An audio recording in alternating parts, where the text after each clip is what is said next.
We need more action, more bipartisanship, and we need to move quickly. We need to move fast.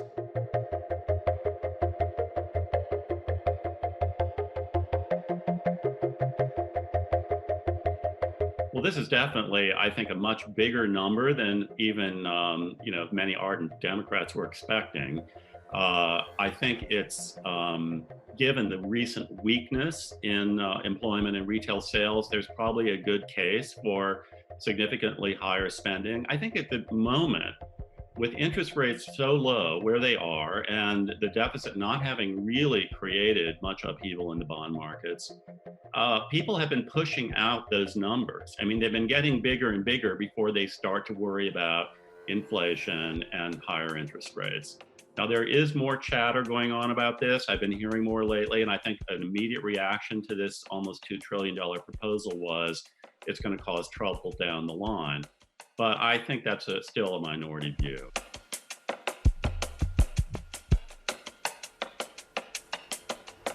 Our rescue plan also includes immediate relief to Americans hardest hit and most in need. We will finish the job of getting a total of $2,000 in cash relief to people who need it the most.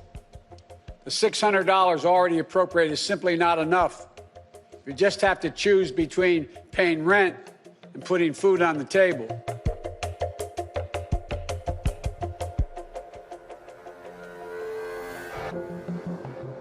Consumers already have $2 trillion in excess savings from the $900 billion passed back in December. $2 trillion. This will probably add more to that. What will be passed will probably be something for the consumers. A high probability of that happening. 1.9 sounds a little large. Something closer to 1 sounds realistic, supporting the consumer. But consumers obviously can't spend that until the economy can open up. And so, as this vaccine is indeed put in place for more and more people, that's when you're really going to see the economy take off. You already have a pretty healthy economy, and you could see that in the employment report on Friday. To be sure, the travel and leisure industry collapsed in December, but if you took that out, you still had growth in manufacturing, construction, and retail, gains of over 300,000 for those particular sectors in December. So, yeah, this is going to further increase the odds that as the vaccine is indeed disseminated, you will see quite a large snapback in economic activity.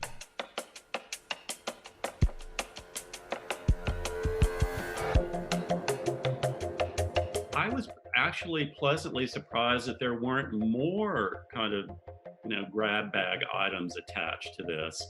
Most of this is very targeted to COVID-related problems of a finite duration, which means, you can say, oh, I don't want to raise the unemployment benefits that much, but it has an end point, and it is to address a crisis situation. Now, there are a few things in there that do not fit that mold, like raising the minimum wage. That's not specifically a COVID issue. I think it would be wiser for the Democrats to strip out some of these, these wish list things, and maybe they will in the negotiations. I don't think anyone thinks that this proposal is going to be enacted word for word the way it is now. President-elect Biden ran on a $15 an hour minimum wage, which is not an uncommon level in places throughout this country already. And the research on this has shown that it's a very positive program that has its intended effect. By the way, there's also a phase-in involved, typically a phase-in such that it doesn't go to 15 right away, so businesses have a chance to adjust. But sure, I'm not saying that there's every piece of this is going to be, a handshake across the aisle. I think the important point is that there is more than enough here, especially given Joe Biden's historical prowess at bipartisanship, that we ought to be able to cut this deal.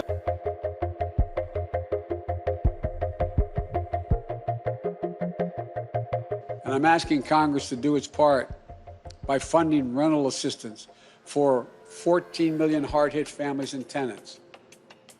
It will also be a bridge to economic recovery for countless mom-and-pop landlords.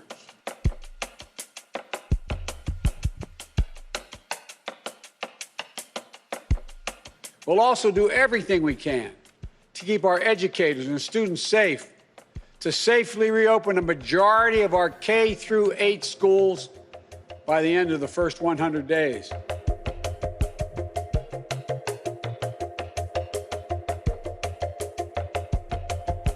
What we really need is to get the vaccine out, as you highlighted, and to be sure, to the extent to which this plan is focusing on that, that's good news.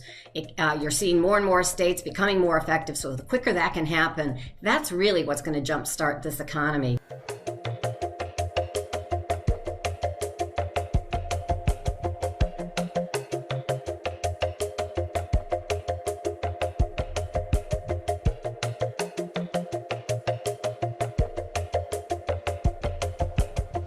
My fellow Americans, the decisions we make in the next few weeks and months are going to determine whether we thrive in a way that benefits all Americans, or whether we stay stuck in a place where those at the top do great, while economic growth for most everyone else is just a spectator sport, and where American prospects dim, not brighten.